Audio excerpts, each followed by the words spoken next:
અમદાવાદના જુહાપુરામાં કાર ચાલકના મૃત્યુ મામલે ગઈકાલે વેજલપુર પોલીસે અજાણ્યા ટોળા સામે હત્યા અંગેનો ગુનો નોંધ્યો હતો। પોલીસે તપાસના ચક્ર ગતિમાન કર્યા હતા। આ મામલામાં 3 પોલીસની ટીમો છે તે તપાસ કરી રહી છે અને 4 જેટલા આરોપીઓની હાલ અટકાયત કરવામાં આવી છે।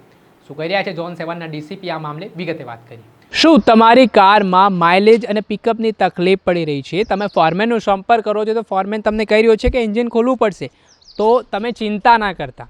આજે જ અમદાવાદના વેદાંત રેસિડેન્સી જે એસપી રિંગ રોડ વસ્ત્રાલ ખાતે પરફેક્ટ એન્જિન ડેટોક્સનો આજે જ સંપર્ક કરો।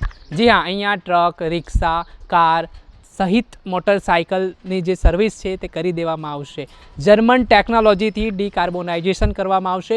તમારા એન્જિનને પણ ખોલવાની જરૂરિયાત નહીં થાય અને તમને સંતોષકારક સર્વિસ કરી આપવામાં આવશે। સર્વિસના પ્રોસેસની વાત કરીએ તો 30 મિનિટની અંદર કાર્બન ફ્રી પ્રક્રિયા કરવામાં આવશે। માઇલેજમાં જે પ્રક્રિયા બાદ તમારી કારમાં માઇલેજમાં વધારો થઈ જશે, પિકઅપમાં વધારો થશે, પોલ્યુશનમાં ઘટાડો થશે, એન્જિન સ્મૂથનેસ થશે, એન્જિન લાઈફમાં વધારો થશે, એન્જિન ઓઇલની ખપતમાં ઘટાડો થશે, એન્જિનના અવાજ અને વાઇબ્રેશનમાં ઘટાડો થશે, એન્જિન ટોર્ક પહેલાં જેવું કરે છે।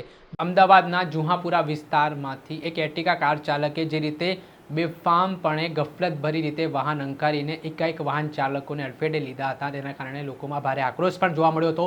વાસણાથી આ યુવાન છે જુહાપુરા તરફ વાહનોને જે રસ્તામાં આવતા ગયા તેને અડફેટે લેતો ગયો તે પ્રકારની વાત પણ કહેવાઈ રહી હતી। ત્યારે અચાનક જુહાપુરા ખાતે આવેલી સુકૂન સોસાયટી પાસે આ કાર ચાલક છે તેનો મૃતદેહ મળી આવે છે। આને લઈને અનેક પ્રકારના સવાલો ઉઠી રહ્યા હતા। આ મામલાના સંદર્ભમાં પોલીસે ઊંડાણપૂર્વક તપાસ તેજ કરી અલગ અલગ જગ્યાના સીસીટીવી મેળવ્યા। ત્યારે આ ઘટનાના સંદર્ભમાં 4 આરોપીઓની હાલ અટકાયત કરવામાં આવી છે। ગઈકાલે વેજલપુર પોલીસ સ્ટેશન ખાતે અજાણ્યા ટોળા સામે હત્યા અંગેનો ગુનો પણ નોંધવામાં આવ્યો છે।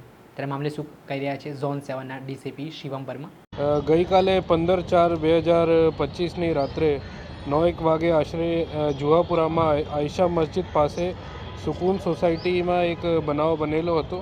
આ બનાવમાં એક અર્ટિગા ગાડી છે, એમનો ડ્રાઈવર કૌશિકભાઈ ચૌહાણ, એમનો એક અકસ્માત સર્જાયો હતો અને આ અકસ્માતથી પહેલાં વાસનાથી આ ડ્રાઈવર ડેન્જરસ રીતે વાહન ચલાવતા હતા અને કંઈક વાહનોના અડફેટે લીધા હતા અને ત્યાર પછી એમના પાછળ એક ટોળા હતા અને સુકૂન સોસાયટીની પાસે અકસ્માત પછી ટોળા એમની ગાડી સાથે તોડફોડ કરી અને જો ઈસમ છે આપણા કૌશિકભાઈ એમને સાથે પણ ઝાપાઝાપી અને મારામારી કર્યા હતા અને આ દરમિયાન એમની મોત થઈ ગઈ હતી।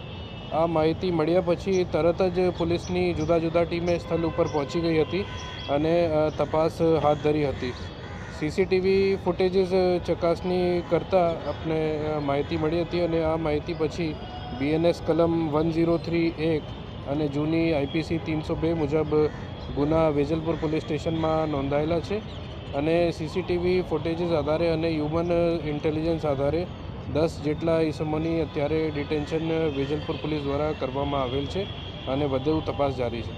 સાહેબ, કેટલા લોકો હતા તેને મારવામાં? જે પ્રાથમિક માહિતી મળી હતી, કેટલા લોકો એની પાછળ પીછો કરતા હતા એને મારવા માટે? એ સીસીટીવીમાં બાઇકો દેખાઈ? 10 થી 15 જેટલી બાઇકે એમને પાછળ હતા અને DHL ઓફિસની બહાર એક બુલેટથી એમને એક્સિડન્ટ થયો હતો અને ત્યાર પછી એમને પાછળ એક ટોલો હતો અને આ જેવી સુકૂન સોસાયટીમાં ગાડી સ્ટોપ થઈ હતી ત્યાર પછી આ બનાવ બનેલો હતો। સાહેબ, આપણે 10ની વાત કરી પણ બતાવ્યા 4, એટલે ઓફિશિયલી 4 અત્યારે છે, 6ની પૂછપરછ ચાલુ થઈ છે। એ ડિટેન્શન આપણા 10ના કર્યા છે અને આમાં પૂછપરછ અત્યારે જારી છે અને એમને ચોક્કસ આપણે પુરાવા મળશે તો એમને અરેસ્ટ કરવામાં આવશે।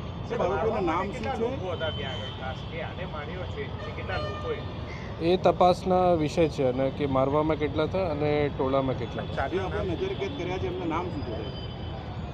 4 જો આપણા છે એમના નામ છે અકિલ લંગા, સલમાન શેખ, ઇરશિદ શેખ અને સૈયદ હુસૈન। આ તપાસનો વિષય છે। અને ઘટના બાદ આ લોકો ફરાર થઈ ગયા હતા કે કઈ જગ્યાએથી પકડાયા, કઈ રીતે પકડાયા? ના, પોલીસની અને LCB વેજલપુર ડી સ્ટાફ અને અમદાવાદ ક્રાઇમ બ્રાન્ચની ટીમે જુદા જુદા આપણે ફિલ્ડમાં હતા અને સવાર સુધી એમને બધાની ડિટેન્શન કરી હતી। ગાડીનો ચાલક છે એની સામે અકસ્માત બાબતે કોઈ ગુનો દાખલ થયો?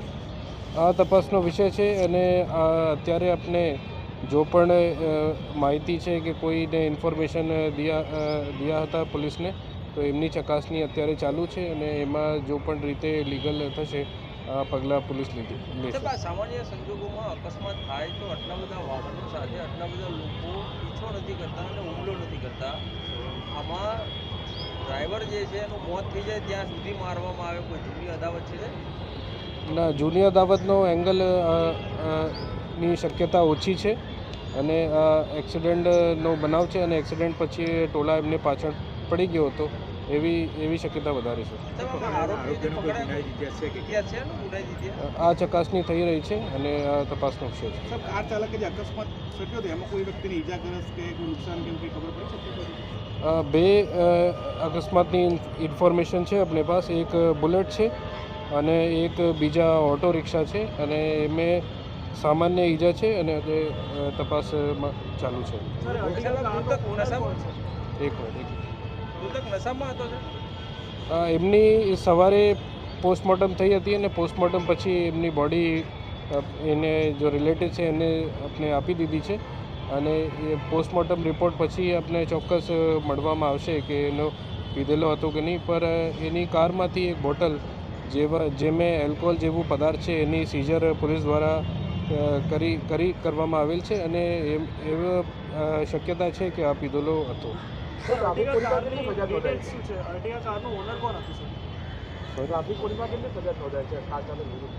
અત્યાર સુધી એક જ ફરિયાદ છે 1031 BNSની વેજલપુરમાં.